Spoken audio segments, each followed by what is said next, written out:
दामोदर महाराज की जय, रामनाथ दामोदर महाराज की जय, रामनाथ दामोदर महाराज की जय, चंद्रेश्वर भूतनाथ महाराज की जय, चंद्रेश्वर भूतनाथ महाराज की जय।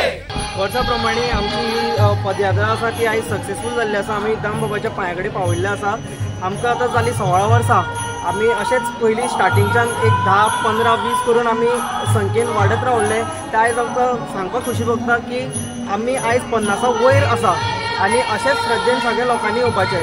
चड सांगपाक खुशी दिसता कारण आमी पयलीं 10-15 जाण आमी येताले चलत, मागीर आमकां ल्हान ल्हान माणकुले भुरगे आमकां एकठांय जाले आनी ह्या वर्सा आमकां अशीच आमची बायलां ती बी एड जाली आनी अशेंच तरेन मुखार सुद्दां हेज्या मोठ्या संख्यांनी लोक आमकां जुडचो आनी ही पदयात्रा अशीच सक्सेसफूल जावचें। दामबाबा कडेन इतलेंच मागता की आमकां आरोग्यान बरे भशेन दवरचें आनी ही वर्सा वर्स ही पदयात्रा अशीच जावची आनी इतलेंच सांगून आनी सगळ्या वाडोवची आनी इतलेंच सांगून हांव 2 उतरां सोंपयता। जय दामबाब। दामोदर महाराज की जय।